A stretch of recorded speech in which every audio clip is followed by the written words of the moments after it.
I got over my fear of public pooping. That's what I really brought you here to talk about. That's what growing up is about, guys. Just we all poop, okay, kids? This week, we're sitting down with Ned's Declassified School Survival Guide star, Devon Werkheiser, on Throwback with Nickelodeon. I'm your host, Anthony Padilla, and with me is the star of Ned's Declassified School Survival Guide, Devon Werkheiser. How are you, man? Hi. Hi. Great to be here, man. Ready to throw back?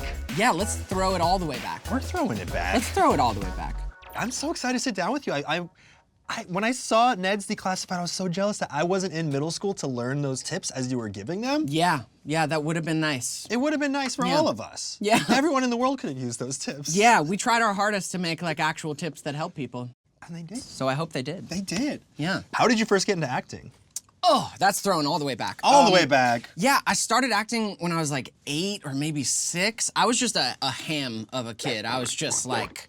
You just loved the attention? Yeah, I just had all the personality, loved the attention, loved to quote movies. And luckily, rather than my parents being like, you're annoying, go away, they were like, this is like a weird, freaky talent that you have.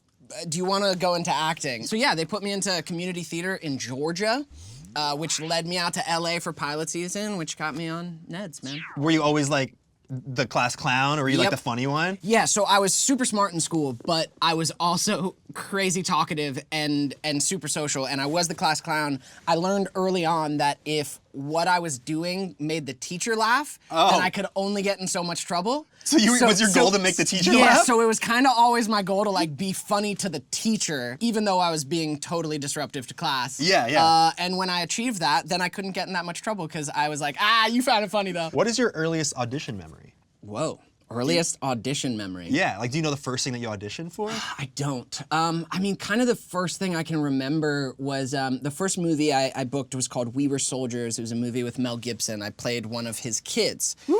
So yeah, I do remember that in Georgia. I remember in the waiting room playing Snake on my mom's Nokia. Yes! You know what I mean? Yes, yeah. Of course. That's a way throwback. Some of you don't even know what I just said. They're like, what's Snake on a Nokia. What's a Look snake? It up. What was the audition like for Ned's Declassified specifically? It was fantastic. I remember auditioning for Scott Fellows and just wanting to book it because this script was so fun. And what was tip number 2 again? Never be seen leaving the girls' bathroom because you'll be teased for life and you could die.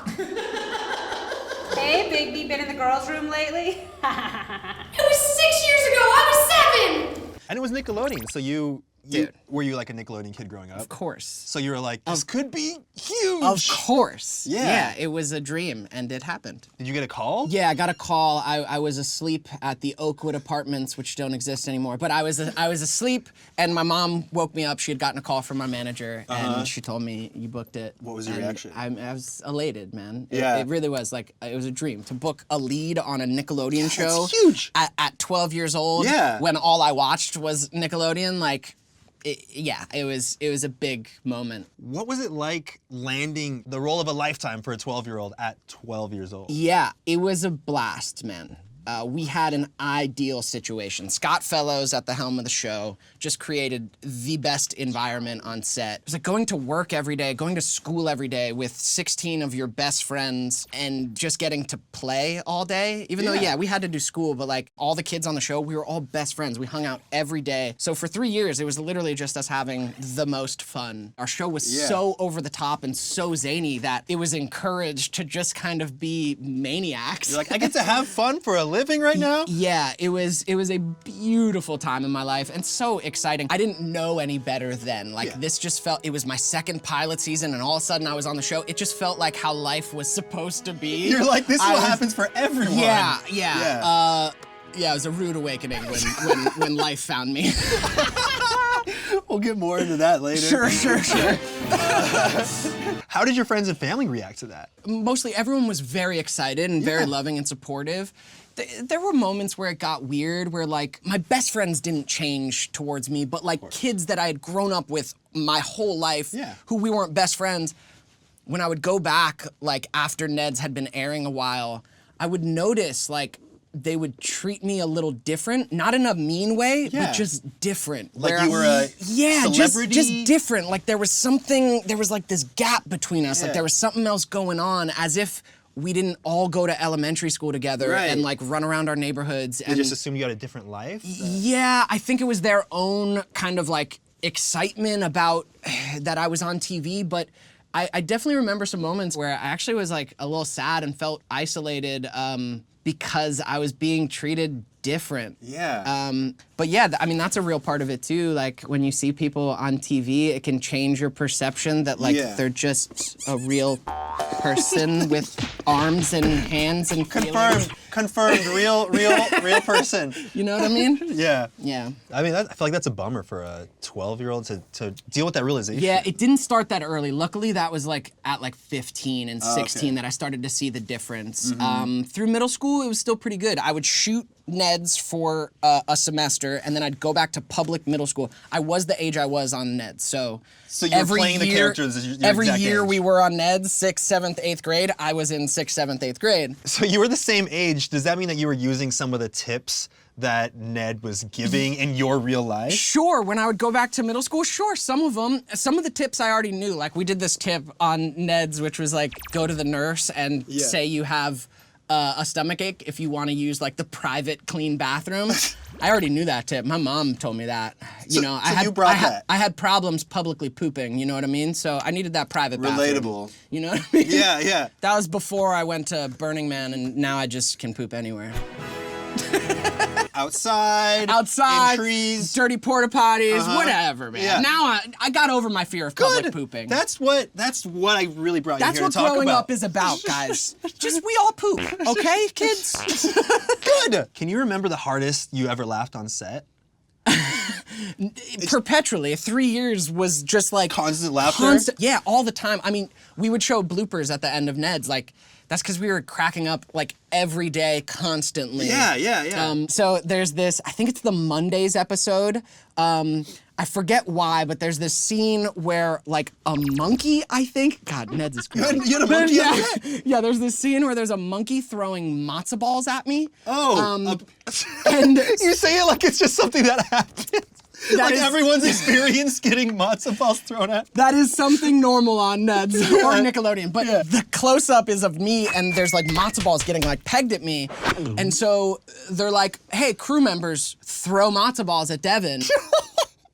That's just an open invitation to throw food at kids? Yeah. And they loved it and got a little too into it, Did you love that? No. No, they were pegging me with matzo balls. Like, no joke. I was like, this is no longer funny. Like, dude, yeah, that really happened. Wait, was Ned really the right person to be giving advice for middle schoolers? Yes. It seemed like he didn't really quite have it all figured out himself. That's the perfect person to give advice, okay? Anyone who's giving advice as if they have it all sorted out, nah. Yeah. I'm less interested in your tips, man, because life's difficult and no one has it all figured out. Right. And the best person is the person who's in the conversation, the person who's actually like they're dealing with all working that. Through it themselves. Yeah. So Ned was the guy. That's what I think fans resonated with. That's what I resonated with. That's what Scott Fellows set out to create, and it's who he identifies as and with, is this kid who has a really good heart and good intentions for everyone. He's kind of not the highest end of the social hierarchy. He's not the lowest. He's somewhere in between. Middle. He's kind of friends with everyone, and he's just trying to figure it out. Yeah. I think that's what everyone resonated. Ned's like the everyman. How different was your school experience from Ned's? Do you feel like... Have you seen Ned's? I mean, I imagine it all happened the exact same way. Best friend named Cookie has to get surgically cut out of a jacket. Exactly. Yeah. Like, you know, the usual weasels running around, being friends with the janitor. Getting thrown going through the matzo air balls. docks, monkeys throwing matzo balls. Pretty standard stuff. Yeah. No, I mean, Ned's definitely had, like, there was definitely a heart of truth in there. That's what we were doing, was saying, like, let's make it all big and zany, but let's give you actual tips that can help you, and let's highlight aspects of middle school that are real. So there's a heart of truth, but nah, dude, Ned's was like a cartoon in real life. It is blown out of proportion. It's a comedy, but Yes. it still had so many grounded elements that made people feel less alone. Totally. You know, That- they're like, oh, everyone's dealing with this. I'm not crazy. That is the beauty. And like looking back, it's something I'm so grateful for. I mean, this is what Scott Fellows created, and this kind of in everything that he creates, he wants it to be entertaining and fun, but he also like genuinely has this like need and desire and passion for talking to a young audience and saying, hey, I know it's tough and it's weird, but no matter who you are, you're not alone. We're all going through it. We're gonna get through it together. And I think that's what carries and why fans of it are so loving even now, like 10 years later. Yeah. Because we genuinely did wanna help. Like, that's the fun of breaking the fourth wall and actually looking through to the audience is saying like, hi in there, I see you, and you're not alone, and this is all gonna be okay, and let's have some laughs and fun along the way. Did you take any props from set? I didn't keep a prop from set that's like in my possession right now, but I do have these. You won 2 Kids' Choice Awards, that's right. I did win 2 Kids' Choice Awards, but Yeah. I won international Kids' Choice Awards. Wait, where are these from? Not US. So this is for favorite show in Germany, which is Ned's Ultimativer Schulwasser. So this is my German Kids' Choice Award. 2007. 2007, represent. And And that's this one? favorite male star in Italy's Kids' Choice Awards, 2010. This one's written in English, actually. They wrote it in English for Just me for because you. I don't know Italian. So these were fun. These I like keeping around. They're kind of like a fun. They're kaleidoscopes? They are kaleidoscopes. Whoa. Yeah, I love these things. I would have liked to have won a US one. So but the kids Would have been great, but at least kids the in Europe European got it. kids get me. European kids are like, They're more cultured. give me that Ned. I need more Ned in my They know. life. They know. They know how good we are. All right, Devon, I want to get into a couple word associations, except these are names, so I'm going to throw out some names for you. Okay. Lindsey Shaw. What's the first thing you think of? Love her. Love her. I love her. That's Lo- it. she's- I she's love a- her. oh, love I love her. Yes. Why do you love her? I love Lindsey Why Shaw, do you love man. her? Lindsey Shaw is amazing. She was my best friend on the show. Yeah. We dated for a year after the show. She was like my first love, man. In real life? Yeah, Moze and Ned dated in real life. She's a great girl. See nothing. Yep, didn't feel a thing. That's so sweet. Yeah. Daniel Curtis Lee. My man. Cookie. My man. Funny, so smart, so creative. He just got his degree in linguistics. Wow. Yep. He's the man. He's still one of my best friends. Darren Norris. What do I say about Daran Norris? Daran Norris played Gordy on Ned's, janitor Gordy. He was also the voice of Cosmo on The Fairly Odd Parents. And the dad, and Jorgen von Strangle, the big fairy on The Fairly Odd Parents. Just amazing comic actor. I mean, he was incredible to work with. Christian Serratos. Christian Serratos, Susie Crabgrass. What can I say except Rosita Walking Dead, dude? right. So dope. You a Walking fan? Big fan of The Walking Dead, loved the show, and then all of a sudden, my girl Christian Serratos is on there, crushing it, playing such a gangster. Yeah. So cool. Scott Fellows. You talked a little bit about I've talked about him. I have just so much love and respect for Scott Fellows. Like, he has influenced my life in massive, immeasurable ways. I can't say enough good things. I mean, he's got a beautiful family. His wife, Michelle, was a huge part of our show, too. She was a producer on the show. And he just gave me an opportunity that changed my life, so I'll forever love him. And finally, Ned Bigby. Oh, Ned Bigby. Oh, Ned. Ned, you sweet little angel, you. Growing up after Ned's, I'm so aligned with Ned.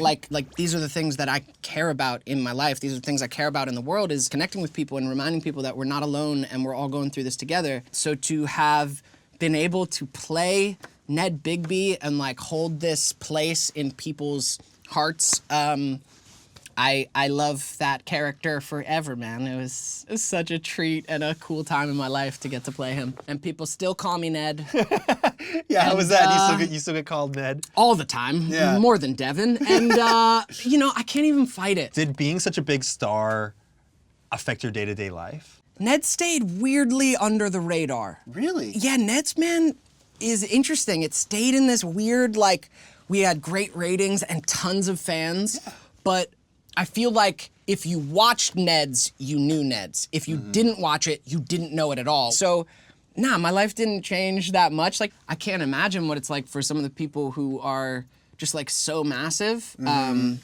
like Vanessa Hudgens, she's a friend. Like, she Right. can't go anywhere Right. without being like everyone like. When he starts getting the like bodyguard status, that's Yeah, like man. it's difficult to just be, you know? Yeah, I'm actually glad. I mean, look, I wanted You wanted I wanted more fame. I wanted Yeah. more. I wanted more to come after Right. Ned's, and it kind of didn't. But that's better for my life. Even Yeah. though I wanted that for my career, At the time. it ended up way better for my life because I was able to like live. I was able to go to Coachella at like 18 and not feel like there were all these eyes on me. I was able to Yeah. actually like live my life without feeling like it was under a microscope or on social media. Yeah, you had So some I think I got the anonymity. best of both worlds. Yeah, but at the time you really wanted more fame, or I was wanted it- more of work, man. Yeah, you just want to keep going. Yeah, I mean, look, I thought post Ned's, post my own, this was where the bubble started to burst. Post my title character Yeah, you had on your character Nickelodeon name. with great ratings and a successful show. Yeah. I thought when that show ended, yeah, All up from man, here, it's baby. all up from here. Yeah. This was not the case, Anthony. Uh-huh. Okay, life said, no, Devon. I can relate because I started a successful YouTube channel in Right. 2005 and it blew up and it was like #1 on the entire internet, and I was Right. like, all up from here, never slows down. 99.999% of the time, it's gonna plateau, it's gonna drop. You're gonna find yourself doing other things that Yep. aren't necessarily in the spotlight in the same way. Yep. So you felt that as well. Yeah, man. It's And an what was that interesting like for thing. you?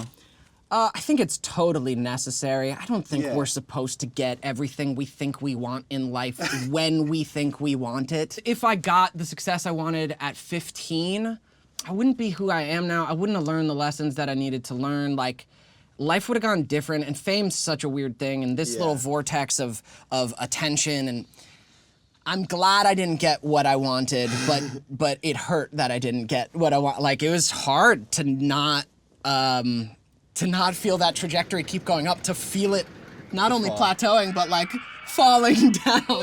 Yeah, you feel it in, like, I felt it in my confidence. You know, man. it's definitely like a humbling experience to be like, wait, I thought you loved me. I mean, It's so easy for your self-worth to be kind of attached to that. Of that course, climb, that fame. and that's why it's good when it goes down. so like, you get so- like an awakening. yeah, so you get to ground your self-worth in something that's not as fleeting and random and lucky and like momentary as success in this business. I've been able to find a lot of other areas of my life that when this beautiful relationship with this entertainment industry isn't going so well, I can find, like, I'm all good.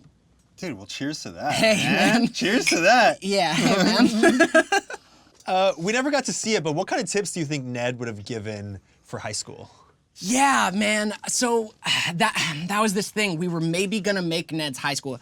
The show ended with like that field trip episode, and that was the end of 8th grade. And for us to continue the show, we would have had to change the show because middle Right. school is different than high school. Just the dynamics of it are different. Completely. So we would have had to totally revamp the show, and we didn't. I guess like whatever happened, like they didn't choose to make it at the time or go forward with it. So it would have been cool to see what high school tips. We could have gone to college. We could have Yeah. taken this all the way to Yeah. nursing homes. We could have done this my whole life, man. Ned's Declassified Nursing Home Survival Guide.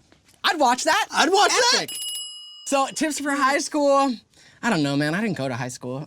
What, you didn't go to a real high school? No, I was homeschooled for high school. Yeah. So I did public middle school. Yeah. And then I went to 2 weeks of public high school back in Georgia. And you're like, I've had enough. No, I knew I was heading to LA after those 2 weeks. So I actually like went like as a tourist, like, oh, here's what high school is what it's like. But I'm doing no work because I'm Yeah. leaving. It was great. All right, Devon, one final throwback. So not many shows get to go into making their final episode knowing it's their finale. You Yeah. actually got that with your show. Yep, we knew it was the end. Was that an emotional experience It knowing that it was the end? It really was. I'm so glad we got to know that our last episode was our last episode and that Yeah. the series probably wouldn't continue. Because then you got to actually experience it as that. and let it be known that like this is the closing of a chapter. Yeah. So it was really emotional, man. It was 3 imagine. years of our life and friendship. We had a rap party for that final season, and it was prom. So I didn't go to high school prom, but we had this Ned's finale rap party prom that was so beautiful, man. And that wasn't even on camera. That was just for you guys? No, that was just for us, man. That so was just for fun. us. And everyone dressed up and looked amazing. Lindsey was my date. Like, Yeah. we had this amazing time. And then I was able to walk around set when it was kind of empty and dark, because the prom was in the gymnasium. Yeah. And then I was able to walk around our school and kind of just like I remember this, like have this moment of like, I was like crying of just like, wow, like this was such a huge time. I'm emotional now talking about it. It's such a huge time in my life. It was like this bittersweet, beautiful thing to say goodbye to it and know that like this is ending. And this is the last time you're And gonna it's see the it. last time I'm gonna be on this set that like was my home for 3 years. Yeah. Yeah, it's a beautiful thing, man. And they gave you something, right? Yes. So we got given by Scott Fellows, the three of us, we got given this awesome Letterman jacket. This would have been if we went to high school. Hold on, let me show I feel like you I'm getting this. a peek into like what could have happened with the show. This was our awesome Letterman jacket. Says Ned right there. We got James K. Polk right there. Yeah, we got these awesome jackets, man. That's so cool. Isn't it rad? Did it kind of make you feel like there should be a high school version Yes. of this? Look at the jacket. Yes. Nickelodeon, where were you? Like they're gonna get you back on to play high school. High school? Yeah, with Shave the beard. Yeah. I look like I'm in high school again. No, it'd be weird. It'd be weird. It'd be uncomfortable. Yeah, it'd be weird. I'd be way too old. Dude, thank you so much, man. Thanks, that was Anthony. That It was great. just fun. And thank you so much for watching. We'll see you next time on Throwback. We had a friend over to my family's Thanksgiving, and she brought her sister, and we were all like going around the table saying what we were thankful for. Yeah. She said, I want to thank Devon because of Ned's Declassified. There was the tip about Mondays, making Mondays better if you dread them, like plan to wear your favorite underwear to make your Monday a little peppier. And that works? And she said, and I still do that to this day. That is good advice. It's kind of I like hilarious that. and amazing. It's like hidden, but you feel it. Exactly. Put on your superpower underwear. You know what? If you could splurge, why not just make every pair of underwear you own your favorite That's underwear? what I'm talking about. Let's raise this tip and say all your underwear should be your favorite underwear. Thank you so much for watching. Be sure to subscribe for more Throwback and let us know who you'd like to see on the show next. We'll see you next time.